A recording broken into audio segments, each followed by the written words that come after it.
So, my first deal ever, I went through that course, and I mean, I did start to make cold calls. It was my easiest thing to do. I picked up my phone and I started dialing. So, 300 to 400 calls a day I did for 3 days. And thankfully, my third day on Tuesday, I started dialing Sunday, got my first deal on Tuesday.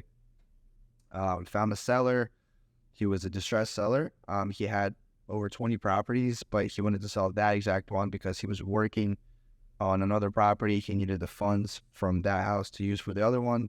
And, he said a lot of cold callers have called him and just never called him back. So I promised this guy I'll call him back. I was like, hey, man, I'll call you back with an offer. Just tell me more about the property. I asked him about the conditions of the property.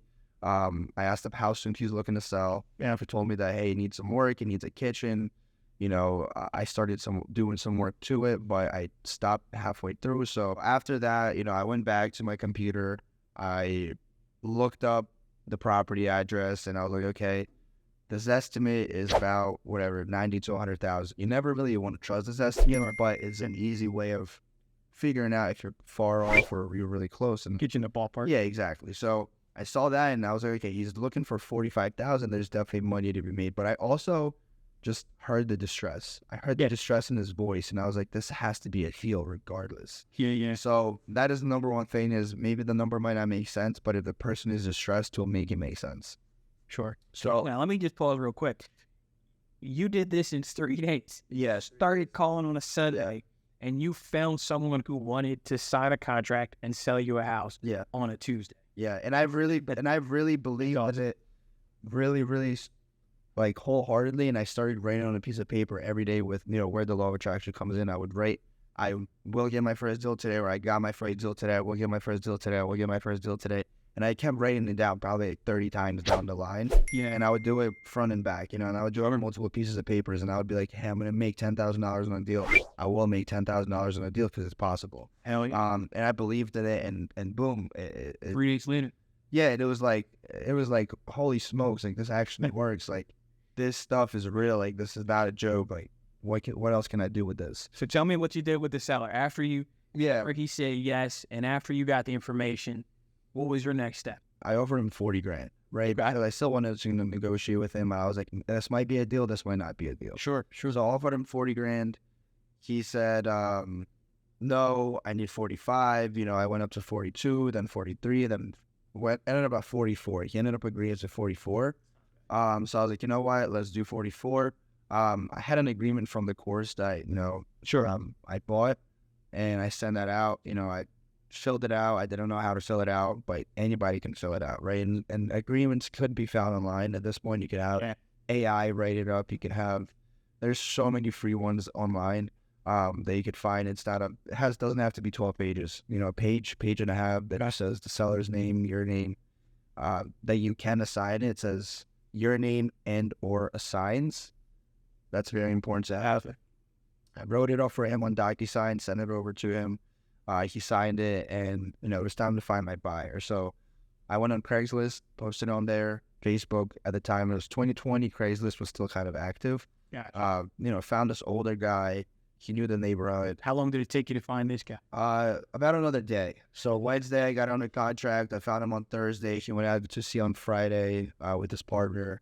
Happened to be his partner actually was the chief of police of town, so he actually knew that street where all the firefighters lived. Sure.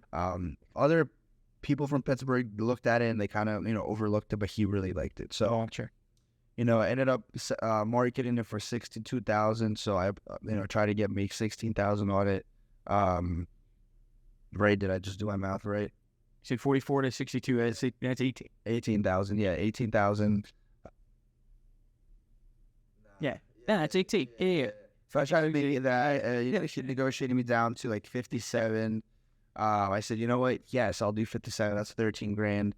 And then he negotiated me down another 5 grand after he did like a sewer camera inspection, which market by market's different. Like in Pittsburgh, the homes are older, so like the plumbing situation is awful. It might have been true, it might have been not, but it was $7,000, and I was like, this is more than I've ever made in a summer.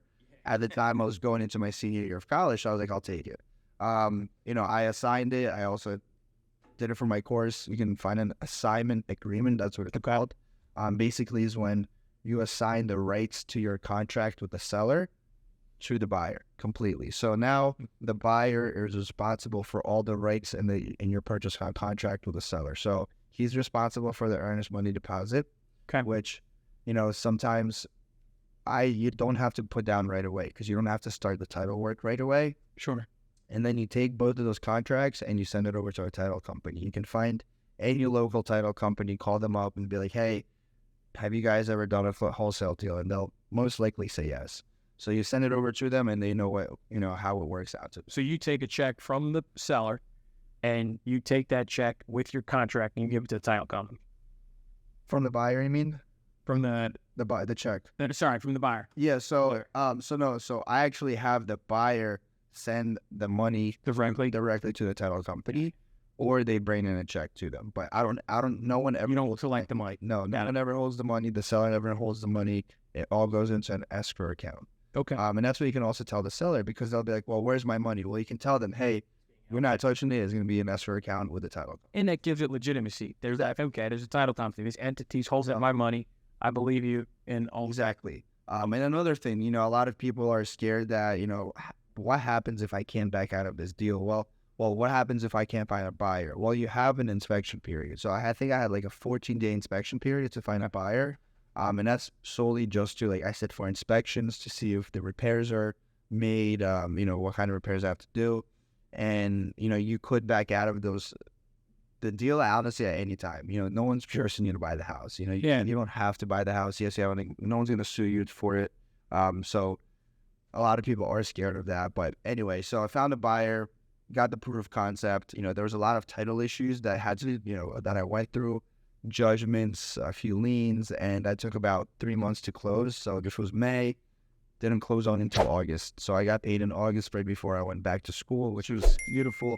But during the time, I locked up probably another 3 to 4 chills, right? It was a poor pre-foreclosure. I got a property from a lady that bought a house in Philadelphia. She lived in New York, and the contractor screwed her over. So she just needed to sell this property. I think we made like $7,000 on that as well. But yeah, so I was still locking up deals because I had the proof of concept, and I was like, okay, cool. If I have this deal already locked up. Yes, I didn't see the money yet. Yeah, but I know I can do it. So, and let me ask you, I just want to keep the timeline. Sunday, you've never done this before. You picked up the phone. You just started calling people. Yep. On Tuesday, one of the people that you called agreed to sign a contract and sell you a house because they wanted to just get rid of the house. Exactly. On Wednesday, you executed that contract with them. And then on Thursday, you posted this to Craigslist, found the guy, got him to go out to check out the property on Friday. Saturday, me and him. And on Saturday, you have an executed agreement with a buyer and a seller, and you're ready to make $7,500 when this is all said and done.